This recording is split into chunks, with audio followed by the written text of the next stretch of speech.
नमस्कार। आज एप्रिल मास 7 तारिख मंगलवार। चलतु संक्षेप देखा आज मुख्य खबर। आपणकर भल पाइबा स्वरूप लाइक कमेंट और शेयर करंतु। जदि चैनल नुआ तेज सब्सक्राइब कर बेल आइकन को क्लिक करंतु। तेबे चलतु देखा आज प्रथम खबर। चाकरी करुवा लोकों पई खुशी खबर। एणिके बेकार जीवनी आपणकर बड़का छुट्टी मिलिबा टंका। कंपनी किंबा प्रतिष्ठान में योगदान करने समय कर्मचारी मानू प्रायतः सेमानकर वार्षिक छुट्टी अधिकार विषय सूचना दि जाए, किंतु वास्तव में कामर चाप प्रायतः एते तीव्र होता है जे लोक माने सेमानकर संपूर्ण छुट्टी कोटा व्यवहार करिपारंती नहीं। फलस्वरूप एही छुट्टी गुड़िक व्यवहार नकरी बारंबार शेष हो जाए, किंतु यह एबे आउ हेबो नहीं। एही नूतन व्यवस्था अनुसार कर्मचारी माने एबे प्रतिवर्ष सेमानकर संगृहीत अतिरिक्त छुट्टी को नगद रे परिणत करिपारिबे। जदि जने कर्मचारी को अवशिष्ट छुट्टी बाकी 30 दिन अतिक्रम करे, तेबे कंपनी को वर्तमान अतिरिक्त दिन पर आर्थिक क्षतिपूरण देवाक बाध्यतामूलक करा जायछि। परवर्ती खबर। डराइला काल बैशाखी। 10 तारिख जाए झड़ वर्षा संभावना। आज अधा ओडिशा को येलो वार्निंग। कुआड़ी किछि नथिला। दिन बेले प्रबल खरा हेउथला। तातीरे समस्ते त्राही त्राही डाकुतिले। अपराह्न बेलू हठात आकाश को कब्जा करनेला कला बादल। चाहू चाहू निर्धूम बसिला। खाली बर्षिलानी। घन घन वज्रपात और बिजुली माड़े चारिआडे कंपीला। किछि किछि स्थान रे पवनर झटका 40 ରୁ 50 किलोमीटर डेई जाइतिला। वर्षा और पवन ठारू वज्रपातर विकटाल रड़ी समस्तक छाती रे छनका पुराइथिला। राजधानी भुवनेश्वर ने नयागढ़, खोर्धा, कटक, पुरी, गंजाम, बालेश्वर, भद्रक, रायगड़ा, ढेंकानाल, अनुगुल, चांदवाली, हीराकुद, जाजपुर रे प्रबल वर्षा समेत बिजुली और घड़घड़ी होइथिला। परवर्ती खबर। छात्र छात्री गुड न्यूज। लगातार एत दिन छुट्टी रहिबो स्कूल।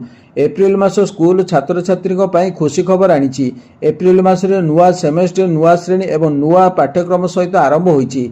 तथापि एही व्यस्तबहुल कार्यसूची मध्य छात्र छात्री मानक पई छुट्टी खबर मध्य सामना को आसीची, जहाँ सेमानकु आराम करिबा एवं छुट्टीर उपभोग करिवार सुजोग देबो। एप्रिल मासरे स्कूल गुड़िक पुणी थरे जोरसोर रे सेमानकर पाठपढ़ा आरंभ करती। नुआ पाठ्यक्रम सहित श्रेणी आरंभ हुए एवं अनेक स्कूल परीक्षा पई मध्य प्रस्तुत हुए। तथापि एही समय मध्य किछि छुट्टी मध्य आसीची, जहाँ पिलामानकु विरति देव। प्रति सप्ताह शनिवार छुट्टी थाए एवं अनेक स्कूल द्वितीय और चतुर्थ शनिवार मध्य बंद रही थाए। परवर्ती खबर। एप्रिल राउरकेला आसीपारती राष्ट्रपति द्रौपदी मुर्मू। उद्घाटन हेब जनजाति संग्रहालय। चलित मासरे राष्ट्रपति द्रौपदी मुर्मू राउरकेला आसिबे बोली कार्यक्रम रही। राष्ट्रपति गस्त को दृष्टि रखी जिला प्रशासन पक्षरु प्रस्तुति आरंभ होईची बोली सूचना मिली। राष्ट्रपति राउरकेलार हरिछक निकटरे थिबा जनजाति संग्रहालय ट्राइबल म्यूजियम उद्घाटन करिवे। तेबे राष्ट्रपति केउ तारिख रे आसिबे ताहा धार्य होई नै। राउरकेला स्मार्ट सिटी पक्षरु हकी छक निकटरे प्राय 100 कोटी टंका व्यय अटकल रे राउरकेला 1 प्रकल्प निर्माण करा जाउची।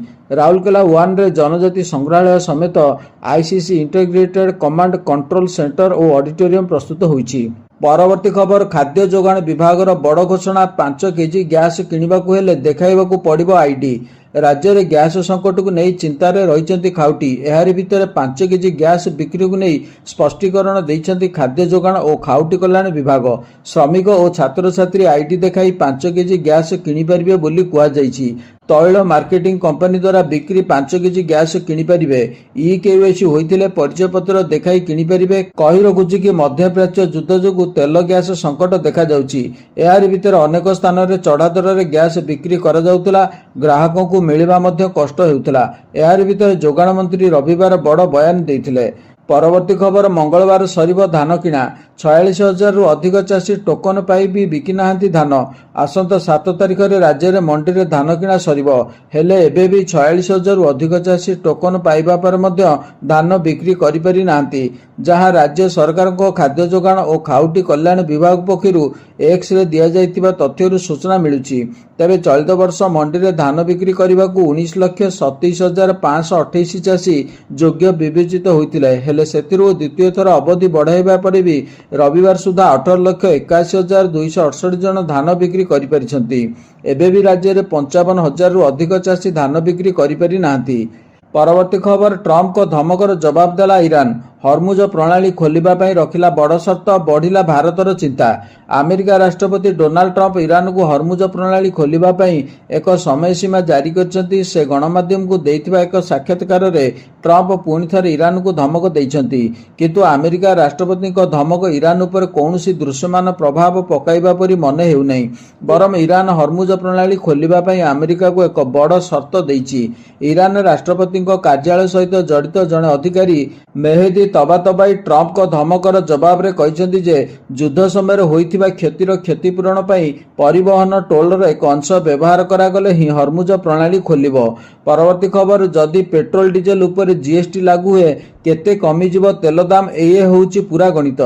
ପେଟ୍ରୋଲ ଏବଂ ଡିଜେଲର ମୂଲ୍ୟ ବୃଦ୍ଧି ସାଧାରଣ ଲୋକଙ୍କ ପକେଟ ଉପରେ ସିଧାସଳଖ ପ୍ରଭାବ ପକାଏ। ପ୍ରାୟତଃ ପ୍ରଶ୍ନ ଉଠେ ଯେ ସେମାନଙ୍କର ମୂଲ୍ୟ ଏତେ ଅଧିକ କାହିଁକି, ଯଦିଓ ସେମାନଙ୍କର ପ୍ରକୃତ ମୂଲ୍ୟ ଯଥେଷ୍ଟ କମ୍। ଏହାର ମୁଖ୍ୟ କାରଣ ହେଉଛି ଟିକସ ଗଠନ। ବର୍ତ୍ତମାନ କେନ୍ଦ୍ର ସରକାର ପେଟ୍ରୋଲ ଏବଂ ଡିଜେଲ ଉପରେ ଉତ୍ପାଦ ଶୁଳ୍କ ଆଦାୟ କରୁଛନ୍ତି, ଯେତେବେଳେ ରାଜ୍ୟ ସରକାରଗୁଡ଼ିକ ଭାଟ୍ ଯୋଡ଼ନ୍ତି, ଯାହାଫଳରେ ମୂଲ୍ୟରେ ଯଥେଷ୍ଟ ବୃଦ୍ଧି ଘଟେ। ଫଳସ୍ୱରୂପ ଯଦି ଏହି ଇନ୍ଧନଗୁଡ଼ିକୁ ଜିଏସଟି ପରିସରକୁ ଅଣାଯାଏ ତେବେ ଏହା ମୂଲ୍ୟରେ ଯଥେଷ୍ଟ ଆଶ୍ୱସ୍ତି ପ୍ରଦାନ କରିପାରିବ। ଇନ୍ଧନର ପ୍ରକୃତ ମୂଲ୍ୟ ଅପେକ୍ଷା ଟିକସ ଆକାରରେ ଅଧିକ ଟଙ୍କା ପ୍ରଦାନ କରାଯାଏ। ପରବର୍ତ୍ତୀ ଖବର, ଇରାନ ଆମେରିକା ମଧ୍ୟରେ ଚାଲିଛି ଆଲୋଚନା। ମଧ୍ୟପ୍ରାଚ୍ୟରେ ହୋଇପାରେ 45 ଦିନିଆ ଅସ୍ତ୍ରବିରତି, ଆସିଲା ନୂଆ ରିପୋର୍ଟ। ଦିନକୁ ଦିନ ମଧ୍ୟପ୍ରାଚ୍ୟରେ ଉତ୍ତେଜନା ବଢ଼ିବାରେ ଲାଗିଛି, କମିବାର ନାଁ ଧରୁନି, ଯାହାର ପ୍ରଭାବରେ ପଡ଼ୋଶୀ ଦେଶଗୁଡ଼ିକରେ ବିଭିନ୍ନ ପ୍ରକାର ସଙ୍କଟ ଦେଖିବାକୁ ମିଳିଛି। ଆଉ ଏହାରି ଭିତରେ ଟ୍ରମ୍ପ ଇରାନକୁ ବାରମ୍ବାର ଧମକ ଦେବାରେ ଲାଗିଛନ୍ତି। ଏହାର ଜବାବରେ ସୋମବାର ଏପ୍ରିଲ 6 ଦିନ ଇରାନର କେନ୍ଦ୍ରୀୟ ସାମରିକ କମାଣ୍ଡ ଏକ ପ୍ରମୁଖ ବିବୃତ୍ତି ଜାରି କରି ଘୋଷଣା କରିଛି ଯେ ଯଦି ଏହାର ପ୍ରତିଦ୍ୱନ୍ଦ୍ୱୀ ରାଷ୍ଟ୍ରଗୁଡ଼ିକ ବେସାମରିକ ସ୍ଥାନଗୁଡ଼ିକୁ ଟାର୍ଗେଟ କରନ୍ତି ତେବେ ଏହା ବହୁତ ଭୟଙ୍କର ଜବାବ ଦେବ। ରିପୋର୍ଟ ଅନୁଯାୟୀ ଇରାନୀ ମଧ୍ୟସ୍ଥତାମାନେ ଏହି 45 ଦିନିଆ ଅସ୍ତ୍ରବିରତି ପାଇଁ ଶେଷ ପ୍ରୟାସ କରୁଛନ୍ତି।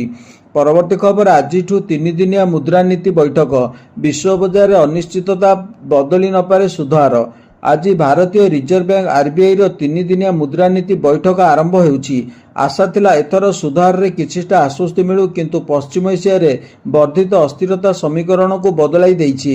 ଏସବିଆଇ ରିସର୍ଚ୍ଚର ନୂଆ ରିପୋର୍ଟ ଅନୁସାରେ ବିଶ୍ୱ ବଜାରର ଅନିଶ୍ଚିତତା ଏବଂ ଅଶୋଧିତ ତୈଳ ଦରରେ ବୃଦ୍ଧିକୁ ଦୃଷ୍ଟିରେ ରଖି ଆରବିଆଇ ସୁଧହାରରେ କୌଣସି ପରିବର୍ତ୍ତନ କରିବ ନାହିଁ। ସିବିଆଇ ରିସର୍ଚ୍ଚ ଏହାର ରିପୋର୍ଟରେ ପ୍ରକାଶ କରିଛି ଯେ ଇସ୍ରାଏଲ ଏବଂ ଇରାନ ମଧ୍ୟରେ ବଢ଼ୁଥିବା ଅଶାନ୍ତି ସମଗ୍ର ବିଶ୍ୱକୁ ସଙ୍କଟ ମଧ୍ୟକୁ ଠେଲି ଦେଇଛି। ହର୍ମୁଜ ଜଳପଥ ବନ୍ଦ ହେବା ଫଳରେ ବିଶ୍ୱ ତୈଳ ବଜାରରେ 1973 ପରେ ସବୁଠାରୁ ବଡ଼ ଅସ୍ଥିରତା ଦେଖାଦେଇଛି। ପରବର୍ତ୍ତୀ ଖବର, ଆପ୍ ଦଳ ଭ୍ରଷ୍ଟାଚାରର ବାପା ରାଘବ ଚଡ୍ଡାଙ୍କ ସମର୍ଥନରେ ବାହାରିଲେ ଅଯୋଧ୍ୟାର ସାଧୁସନ୍ଥ। ଆମ୍ ଆଦମୀ ପାର୍ଟିରେ ଚାଲିଛି କ'ଣ? ଦଳ ଯୁବନେତା ତଥା ରାଜ୍ୟସଭା ସାଂସଦ ରାଘବ ଚଡ୍ଡାଙ୍କୁ ଉପନେତା ପଦରୁ ହଟାଇ ଦେଇଛି। ଆଉ ଏହି ଘଟଣା ଦଳରେ ଯେତିକି ଚର୍ଚ୍ଚା ସୃଷ୍ଟି କରିନି ତାଠାରୁ ଅଧିକ ଜାତୀୟ ସ୍ତରରେ ଆଲୋଚନା ହେଉଛି। ଆଉ ଏହାରି ଭିତରେ ଏହି ଘଟଣା ପରେ ରାଘବ ଚଡ୍ଡାଙ୍କୁ ସାଧୁ ଏବଂ ସନ୍ଥମାନେ ସମର୍ଥନ କରିବେ ବୋଲି ସମ୍ଭାବନା ରହିଛି। ମହନ୍ତ ରାଜୁ ଦାସ ମନ୍ତବ୍ୟ ଦେଇଛନ୍ତି, ସେମାନେ କେବଳ ଆପ୍ ସାଧାରଣ ଲୋକଙ୍କ ଦଳ ନୁହନ୍ତି, ସେମାନେ ଦୁର୍ନୀତିର ବାପ। ଏହା ବିଚାର କରନ୍ତୁ ସମଗ୍ର ଦେଶର ଲୋକଙ୍କ ଦ୍ୱାରା ସାମୂହିକ ଭାବରେ କରାଯାଇଥିବା ସମସ୍ତ ଦୁର୍ନୀତି ମଧ୍ୟରୁ। ସେମାନଙ୍କର ସମ୍ଭବତଃ ଇତିହାସର ପ୍ରଥମ ରାଜନୈତିକ ଦଳ ଯାହା ସମ୍ପୂର୍ଣ୍ଣ ଭାବରେ ଜେଲ ଭିତରୁ ପରିଚାଳିତ ହୁଏ। ତେବେ ଖବରଗୁଡ଼ିକ କିପରି ଲାଗିଲା ଲାଇକ୍ କମେଣ୍ଟରେ ଜଣାଇବେ, ଆଉ ସେୟାର କରିବାକୁ ଭୁଲିବେ ନାହିଁ। ବର୍ତ୍ତମାନ ପାଇଁ ଖବର ଏତିକି। ନମସ୍କାର।